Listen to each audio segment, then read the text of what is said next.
Hello, this is Paloma. I come back with the story the sky is telling for the next few days. Beautiful family. Thank you for sharing space with me.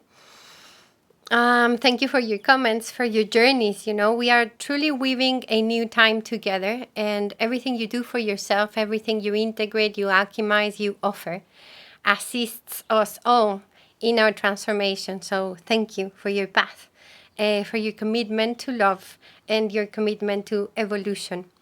So we are still vibrating in the light of this full moon in Libra, pretty intense and beautiful. Perhaps you're there in the moment of enlightenment, the miracle of becoming aware, coming or pushing us into a very decisive point, I would say. Like, we know there are things that need to be expressed. We know there are boundaries that are necessary, commitments to be honored, responsibilities to be accountable for.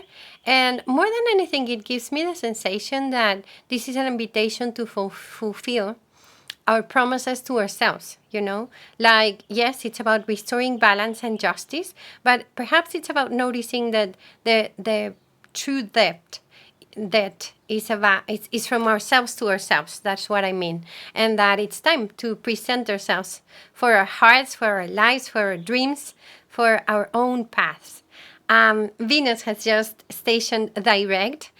She's powerful. She's the morning star right now. So it is about feeling perhaps now the clarity that we were looking for, having the impulse to make the decisions that we were really longing for, and to be ready to truly free ourselves from stories or limitations that kept us in this tolerating stuff. So finally we can maybe access this ferocity so we can create truly healthy and beautiful relationships. Venus, when she is a morning star, she's very audacious, she's very brave and strong. And now we have everything moving direct for a few weeks. So this very sticky, cloudy sensation that we've had since the beginning of 2025 will finally dissipate, and there's going to be a lot of impulse to move forward. This is our comeback. We do have a significant transition of energy this week. We're going to move from water to fire, lots of fire. So from feeling it to actually moving it and acting on it. It will require a lot of awareness and maturity, I would say, but I think we've been cultivating this throughout the year, which is patience, resilience. May we harvest the fruit of temperance. So what's going to happen these days?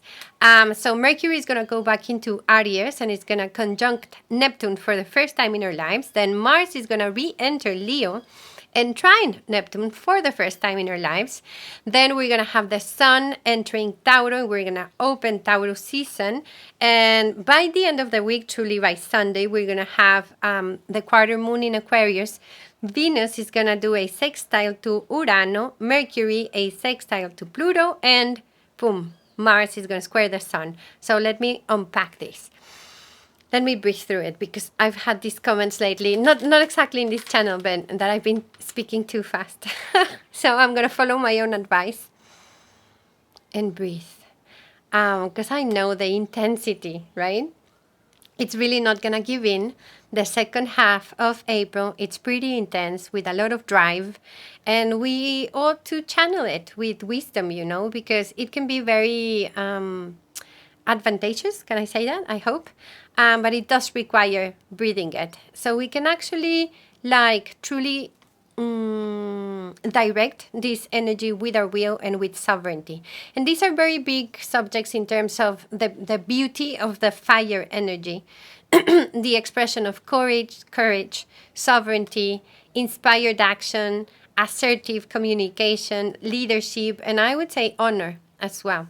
So let us start in order. So by the 15th, 16th, Mercury will go back into Aries. He's going to join Neptune almost immediately. This is a first time in our lives. And I think the moon's going to be in Sagittarius as well. So there's going to be a lot of fire. It's this very ignited desire to share, communicate, like create these new agreements from the clarity that we have gained about where we stand in, where we stand, what is our position, what is the decision we have made that truly honors us and affirms our independence and this new direction perhaps that we are choosing. It is Neptune though, so let us not lose sight of our connection to compassion and love and inspiration.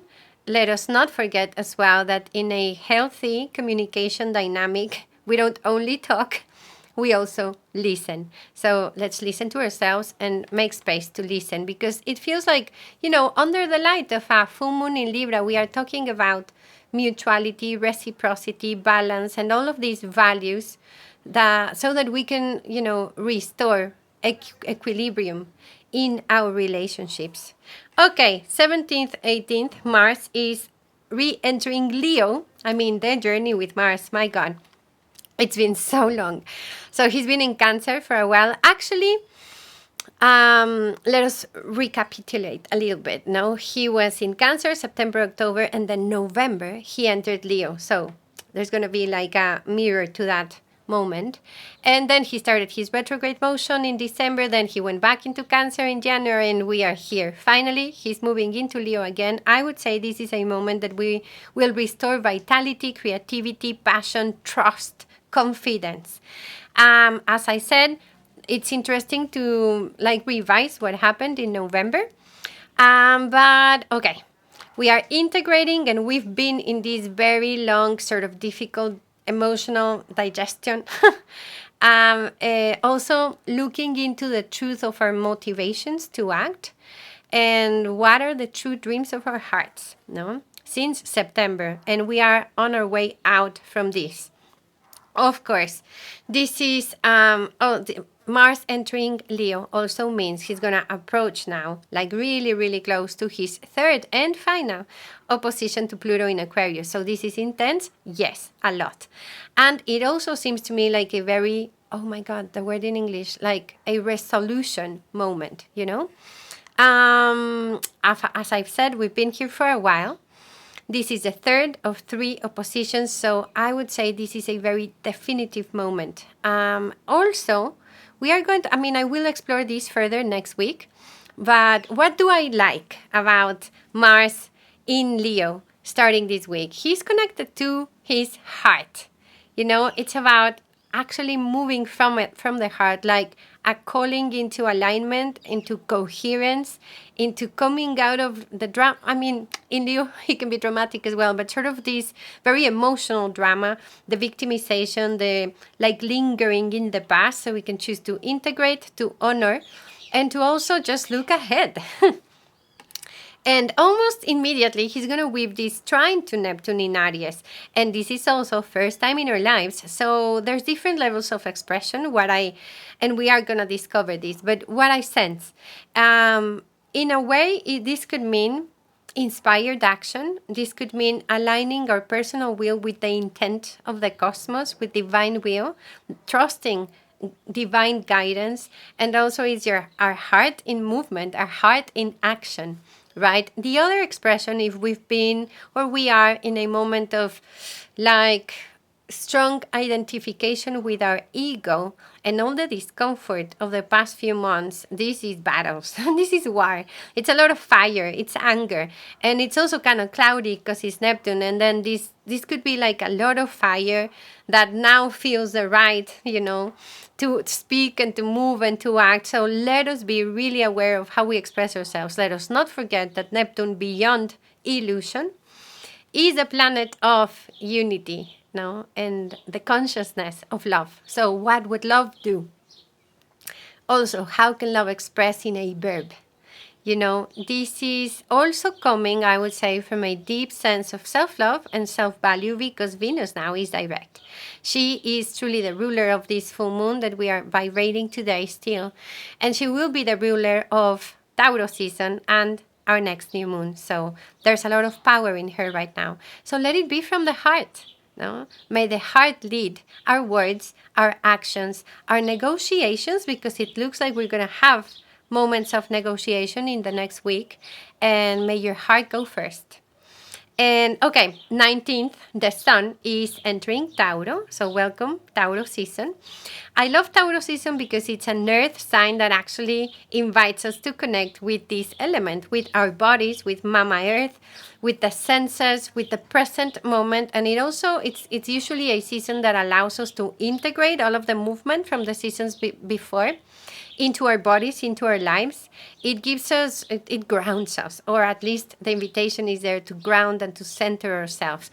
This does not mean this is going to be a season without dynamic energy at all. But I think I see the sun as a resource because he's going to be radiating from the school of beauty, which is Tauro. And you know what? This is the last time we're going to have Tauro season with Urano there. Next year, when we have Tauro season, Urano is going to be already in Gemini. So I also feel like Urano is going to let us say his farewell somehow in his style and with his invitation that is always about change, revolution, freedom, truth, creativity. So without going too far, by the weekend, we're going to have Venus having a sextile with Urano. I mean, it's accentuating these new values or all of the journey with Venus has been about what do we truly value, what is our true sense of prosperity, how do we want to relate, and how this requires change, evolution, and lots of freedom. So that's it. And by Sunday, I'll come back on Sunday, but I think all of these things we're gonna be feeling them throughout the week. Mercury is also gonna do a sextile to Pluto, so it's gonna add depth and intensity, of course, to our words, to our affirmations, to our thoughts, and obviously to our exchanges. So it has a taste of visionary, innovation, initiative, and very strong signature of authenticity at this point as well. And then we do have Mars just entered Leo, right? He's going to square the sun that just entered Tauro there. This is a very strong fixed tension. I think it's important that we start, because everything with Mars, we can feel it like a week before, and that we start managing this tension. Why? Because this is going to be there for a little while. We're going to have that new moon in Tauro in a couple of weeks, and there's going to be a lot of fixed tension there because we have Pluto in the game, opposite Mars, squaring the sun, and we're going to have Lilith in Scorpio as well. So this is pretty intense. So I don't want to jump ahead, but I do think we can start having some feeling into it so we can manage this energy with beauty, with awareness. So what happens with fixed tensions? How I see it is they want to break something that's fixed. Okay, so where are we fixed? Where are we stubborn? Where are we extremely attached? Because that's a place that's going to feel like really tense in order for us to allow this change, allow this flow, allow all of this new energy to actually flow through us and move us into this new chapter of our lives there. And so the Mars and Sun square, they're both masculine principal energies. I read it like trying to uplift this energy, no? How could we do something beautiful that brings us security, because Tauro, with our heart and our passion, because Leo, with sovereignty without losing sight of compassion and empathy. And these values, that actually align us with a path of integrity and beauty. I have that square in my chart, so I'm not saying I have it fully integrated, but I know how it feels. And it does require a healthy management of anger. And also it can be channeled into courage, into leadership, into very intentional movement or aware action. That's what I would say. So that's what I have for this week, dear family. Let's move forward. Let us be the light that illuminates the path, and I truly hope trust ignites your hearts this week. I have a